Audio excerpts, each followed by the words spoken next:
ለኢንቨስትመንት ሆነ ለመኖሪያ ምቹና ደህንነቱ በተጠበቀው አፍሪካ ህብረት ፊት ለፊት ድርጅታችን ሆራ ሪል ስቴት ከባለ 1 እስከ ባለ 3 መኝታ ከ91 ካሬ ጀምሮ ለውስን ቤቶች ባወጣነው በማስታወቂያ ዋጋ እንዲሁም ከ3 እስከ 15% የሚደርስ ልዩ ቅናሽ ጋር በከፊልና በሙሉ ግንባታ አማራጭ አቀርበንልዎታል። ባለ 1 መኝታ 7.7 ሚሊዮን፣ ባለ 2 መኝታ 11.1 ሚሊዮን፣ ባለ 3 መኝታ 14.1 ሚሊዮን። ለበለጠ መረጃና ለሳይት ጉብኝት ታች ባለው ስልካችን ይደውልን። ሆራ ሪል ስቴት። ጤና ይስጥልን አድማጮች፣ ይህ አዋዜ ልዩ ላልሰማችሁ ነው። ከመረጃዎቹ ጋር አብርሃም መኳንንት ነኝ። ሳውዲ አረቢያ ቀይ ባህርን የሚጠብቅ ወታደራዊ ትብብር ልትመሰርት ነው ተባለ።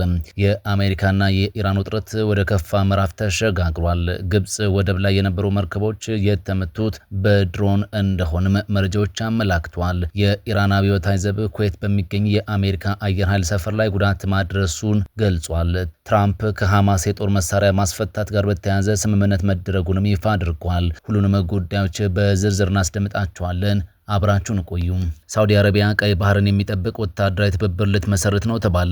ሳውዲ አረቢያ የቀይ ባህር መስመርን ከሁቲዎች ጥቃት የሚከላከል ዓለም አቀፍ የጦር ኃይል ልትመሰርት እንደሆነ መረጃዎች ጠቁሟል። የሳውዲ አረቢያ ባለስልጣናት የመቅዘፍን ነጻነት የሚያስከብር ያሉት የተሻራኪ ሀገራት ጦር ኃይል በቀይ ባህር ላይ የሚቀዝፉ መርከቦችን ከጥቃትም የሚከላከል ይሆናል። በኢራን ይደገፋሉ የሚባሉት የየመን ሁቲዎች ካለፈው ሳምንት ጀምሮ የሳውዲ መርከቦች በቀይ ባህር የባብል ኤልመንደብ ወሽመጥ በኩል እንዳያልፉም አግዷል። ሁቲዎች ምናልባትም ወሽመጡን ማቋረጥ የሚፈልጉ መርከቦችን ግብር ሳያስከፍሉ አይቀርም እየተባለ ነው። ሳውዲ አረቢያ አሁን የምታስተባብረው ዓለም አቀፍ የባህር ኃይል የሁቲዎችን እርምጃ የሚያመክን እንደሆነም ተነግሮለታል። የመገናኛ ብዙሃን ዘገባዎች እንደሚያመላክቱት እስካሁን ድረስ ግብጽ፣ ጅቡቲና ሱዳን ጦር ለማዋጣት ፈቃደኛ ናቸው። ፓኪስታን፣ ቱርክ፣ ጀርመን፣ ፈረንሳይና ጣሊያን ጨምሮ የተለያዩ የአውሮፓ ሀገራት ትብብሩን ይቀላቀላሉ ተብሎም ይጠበቃል።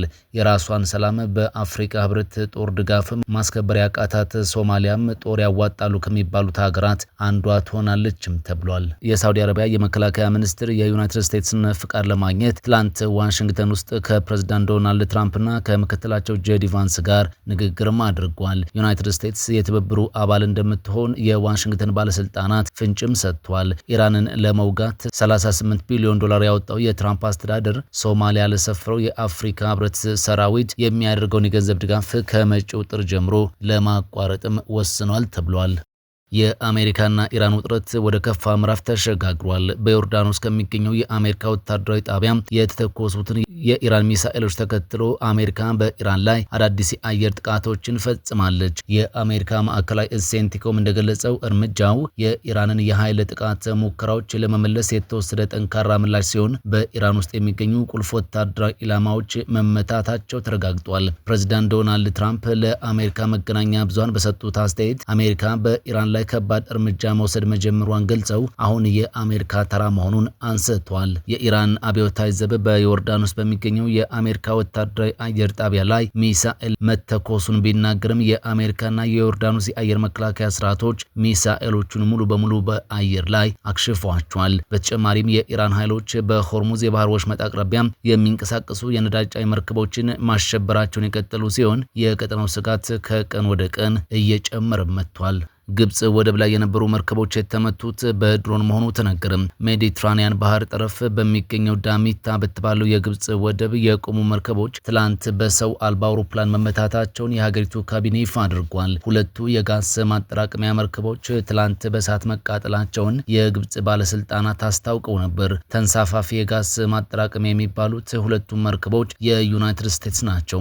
የግብጽ ካቢኔ ዛሬ እንዳስታወቀው የቃጠለው መንስኤም ከሁለቱ መርከቦች አንዱ በሰው አልባ አውሮፕላን በመመታቱ እንደሆነ የመጀመሪያ ባለው ምርመራ ማረጋግጧል። ጥቃቱን ስላደረሰው ወገን ማንነት ካቢኔው በግልጽ አላስታወቀም። እስካሁን ኃላፊነቱን የወሰደም ወገን የለም። የጦር የፖለቲካ ጉዳይ ተንታኞችና የዜና ምንጮች ግን ጥቃቱን ያደረሱት በዩናይትድ ስቴትስና በተባባሪዎቿ ሀገራት ጦር የሚጠቁት ኢራን ወይም ተባባሪዎቿም ሊሆኑም ይችላሉ። እስራኤልና ዩናይትድ ስቴትስ በኢራን ላይ ጦርነት ከከፈቱ ካለፈው የካቲት ወዲህ ከየመን እስከ ሊባኖስ ከፋርስ ባህረ ሰላጤ አካባቢ ሀገራት እስከ ዮርዳኖስና ኢራቅ የሚገኙ የአረብ ሀገራት የተፋላሚ ወገኖች የጥቃት ኢላማ ሲሆኑ ግብጽ ግን የደረሰባት ጥቃት አልነበረም። የአሁኑ ጥቃት ግን ብዙዎች ከጦርነቱ በፊት በተደጋጋሚ እንዳስጠነቀቁት ጦርነቱ አድማሱን የማስፋቱ ምልክትም ተደርጓል። ጥቃቱ የግብጽን የስዊዝ ቦይን እንደ ሆርሙዝና እንደ ባብል መንደብ ወሽመጦች ሊዘጋው ይችላል የሚል ስጋትንም አሳድሯል።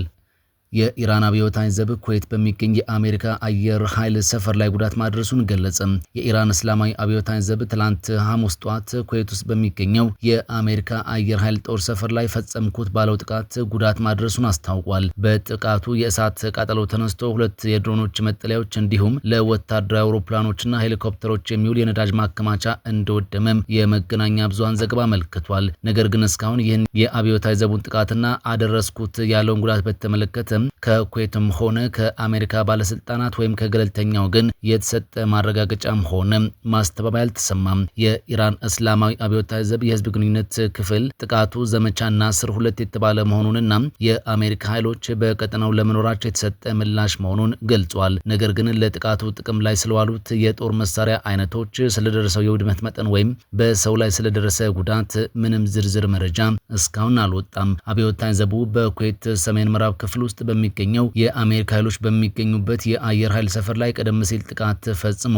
በአሜሪካ መገልገያዎች ላይ ከፍተኛ ጉዳት ማድረሱን ገልጾ ነበር። ኢራን በአሜሪካ ለሚፈጸምባት ጥቃት በመካከለኛው ምስራቅ ሀገራት ውስጥ በሚገኙ የአሜሪካ ጦር ሰራዊት ሰፈሮች ላይ ተደጋጋሚ የድሮንና የሚሳኤል ጥቃቶችን እያደረሰች ነው።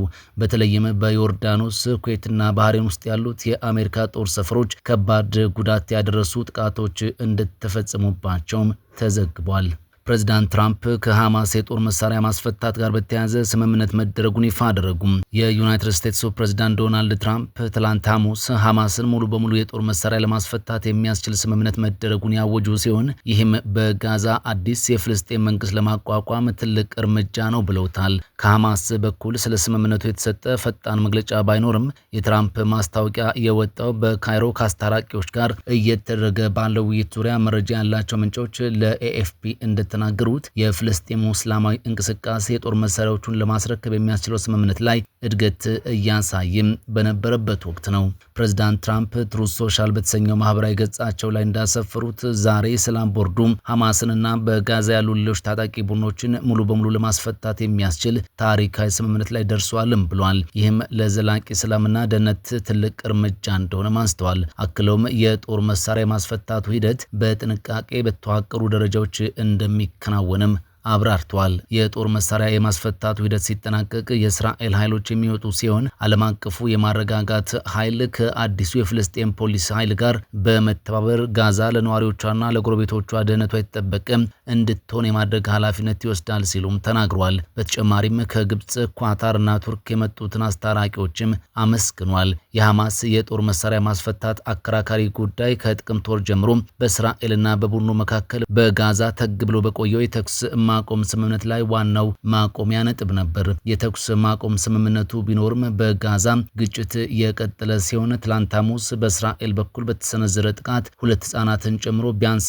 4 ሰዎች መገደላቸውን የጤና ባለስልጣናት አስታውቋል። በግብጽ የመንግስት ግንኙነት ያለው አልቃሂራ ኒውስ ዛሬ ባወጣው ዘገባ አሜሪካ፣ ኳታርና ቱርክን ያካተተ የጋዛ የተኩስ ማቆም አስታራቂዎች ስብሰባ በካይሮ በቅርቡ ይደረጋል። የዜና አውታሩ ስብሰባው መቼ እንደሚካሄድ ባይገልጽም ሐማስና የፍልስጤም ወገኖች የተስማሙበትን የጋዛ የተኩስ ማቆም እቅድ ሁለተኛ ደረጃ ትግበራ ዙሪያ እንደሚመክርም ገልጿል። በትራምፕ ባለ 20 ነጥብ የጋዛ ሰላም እቅድ መሰረት የተኩስ ማቆሙ ሁለተኛ ደረጃ የሐማስን የጦር መሳሪያ ማስፈታትና የእስራኤል ኃይሎችን ከግዛቱ በደረጃ ማስወጣትን ያካተተም ነበር። እቅዱ በተጨማሪም የፍልስጤም ቴክኖክራቶች ስብስብ የሆነው የጋዛ አስተዳደር ብሔራዊ ኮሚቴ ጋዛ ከጦርነቱ በምትወጣበት ሽግግር ወቅት የዕለት ተዕለት አስተዳደሩን እንዲረከብም ይደነግጋል። ከዚህ ቀደም ሐሙስ ዕለት አንድ የሐማስ ምንጭ ለኤኤፍፒ እንደተናገሩት ቡድኑ በቀረበው የውሳኔ ሀሳብ ላይ ማሻሻያዎችን የማድረግ ሂደት ላይም ነበር። ቀደም ሲል አንድ የዲፕሎማሲ ምንጭ ለኤኤፍፒ እንደተናገሩት ሁሉም የጦር መሳሪያዎች የሚወገዱበትና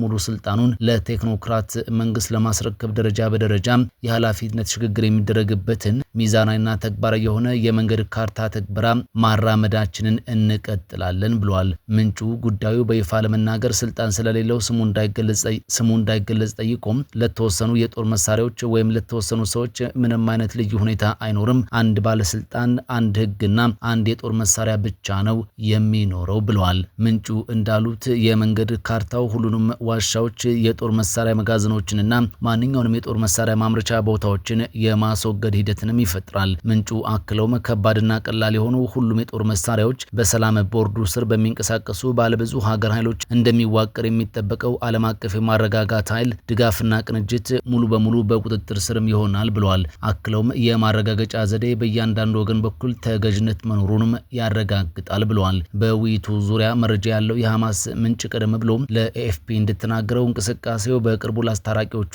ላስገባናቸው ማሻሻያዎች በእስራኤል በኩል የሚሰጠውን ምላሽ እየጠበቀ ነው ብሏል። ምንጩ ማሻሻያዎቹ በሰላም ቦርዱ በቀረበው የመንገድ ካርታ ውስጥ በሁለት አንቀጾች ላይ ያተኮር መሆናቸውንም ገልጿል።